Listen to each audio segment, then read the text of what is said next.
दिल्ली में जब 12 जनपद खाली कराया जा रहा था तो आंखों में आंसू लिए हुए थे और कह रहे थे कि इस भारतीय जनता पार्टी से इस जन्म में तो मैं नहीं मिल सकता हूं, जिसने हमारे पापा के प्रतिमा को, पापा के फोटो को पुलिस के बूटों से रौंदवाने का काम किया। उसी भारतीय जनता पार्टी के साथ 3-4 महीने बाद ही चले गए। तो इससे ही समझ में आता है कि उनका राजनीतिक सोच क्या है। नरेंद्र मोदी जी के पार्टी के लोग इनको कितना आगे बढ़ाने का सोच रखते हैं, इसी से समझा जा सकता है कि इनको स्पष्ट रूप से कह दिया गया है कि हाजीपुर के तरफ सोचो भी मत, देखो भी मत, तभी वो कल जा कर के जमुई के लोगों से कहे कि नौजवान चिराग आया है, बूढ़ा चिराग लौटेगा। वो भारतीय जनता पार्टी के पिच पर ही जाकर खेलना पसंद कर रहे हैं, जबकि भारतीय जनता पार्टी उनको 12th मैन के रूप में इस्तेमाल कर रही है। चिराग पासवान जी क्या कहते हैं,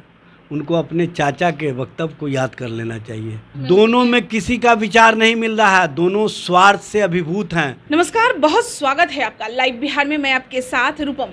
देखिए, चिराग पासवान जब से एनडीए के पार्ट बने हैं, एनडीए में जब से शामिल हुए हैं, तब से वो सामने तौर पे हमेशा नीतीश कुमार को घेरते नजर आ रहे हैं। हम आपको बता दें कि चिराग पासवान लगातार अपने क्षेत्र का दौरा करते हैं और उस दौरान कई ऐसे बयान भी देते हैं, और ऐसे में ही वो फिर से अपना क्षेत्र का दौरा कर रहे थे और फिर मीडिया से रूबरू होते हुए उन्होंने एक बयान दिया। वो कहते नजर आ रहे हैं कि भाई, हमारे जो सीएम हैं मुख्यमंत्री नीतीश कुमार जी, वो घमंडी सीएम हैं और जितने भी इंडिया का जो पार्ट बने, यानी कि विपक्षी जितने भी लोग हैं, वो लोग बस अपने ही लिए यहाँ पर जो राजनीतिक जो माहौल बना रहे हैं, सिर्फ अपने ही लिए। चलिए, आरजेडी के प्रवक्ता एजाज अहमद हमारे साथ जुड़े हुए हैं। सर, जिस तरह से चिराग पासवान अब तो एनडीए का पार्ट बन गए हैं, अब तो एकदम सामने से गोली चला रहे हैं। देखिए, चिराग पासवान जी क्या कहते हैं, उनको अपने चाचा के वक्तव्य को याद कर लेना चाहिए।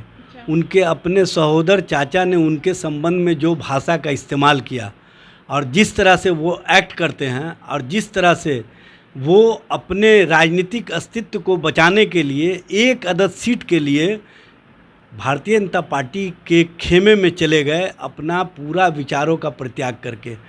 बाबा साहब डॉक्टर भीमराव अंबेडकर के जो संवैधानिक व्यवस्था को कुचलने वाली ताकतें हैं, उनके साथ जाकर के ये स्पष्ट प्रमाण है कि उनकी राजनीतिक स्थिति और परिस्थिति कहाँ पहुँच गई है।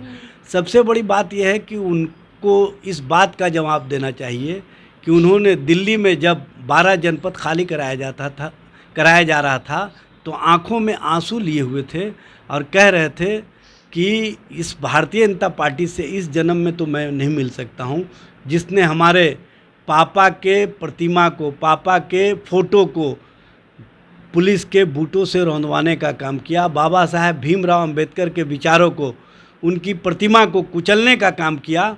उसी भारतीय जनता पार्टी के साथ 3-4 महीने बाद ही चले गए। तो इससे ही समझ में आता है कि उनका राजनीतिक सोच क्या है। वो सिर्फ और सिर्फ अपने आप को बचाए रखने के लिए, अपने आप को बनाए रखने के लिए उस भारतीय जनता पार्टी के साथ चले गए हैं। जो दोनों साथ में हैं भाई, एक चाचा और भतीजा का मामला नहीं है, विचारों का मामला है। और विचार अब मिल रहे हैं, तब तो दोनों साथ में। दोनों में किसी का विचार नहीं मिल रहा है, दोनों स्वार्थ से अभिभूत हैं।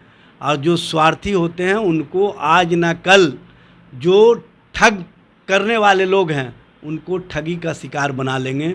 और आप देखेंगे कि भारतीय जनता पार्टी जो लोभी और ठग का संबंध बना है, उसमें लोभी ठगे जाएंगे उन लोगों के माध्यम से जो कहीं ना कहीं इनके साथ छल पहले भी किया है और आगे भी करेंगे।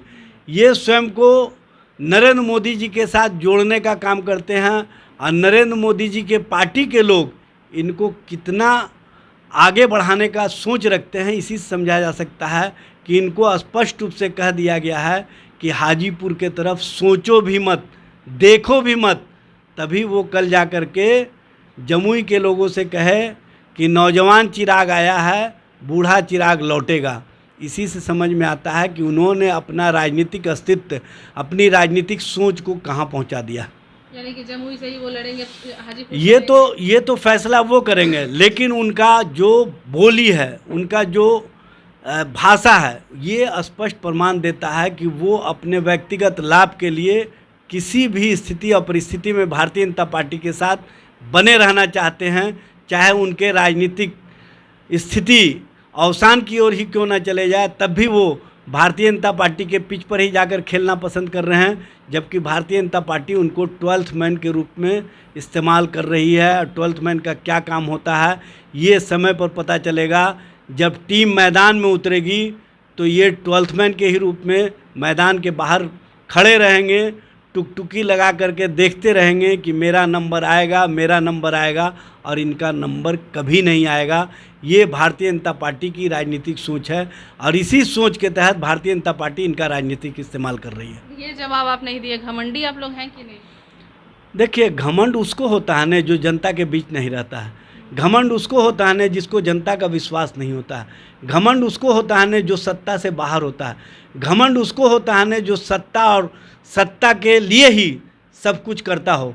घमंड हम लोगों को कहाँ से हो सकता है?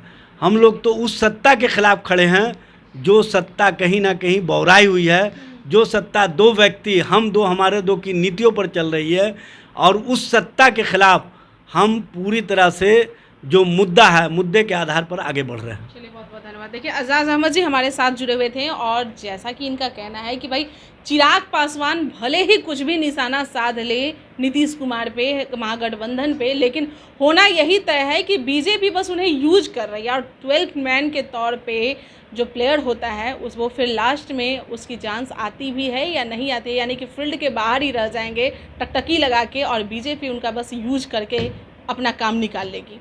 चलिए, अभी के लिए इतना ही। बने रहें आप लाइव बिहार के साथ। धन्यवाद। लाइव बिहार यूट्यूब पर सब्सक्राइब और फेसबुक पर लाइक जरूर करें।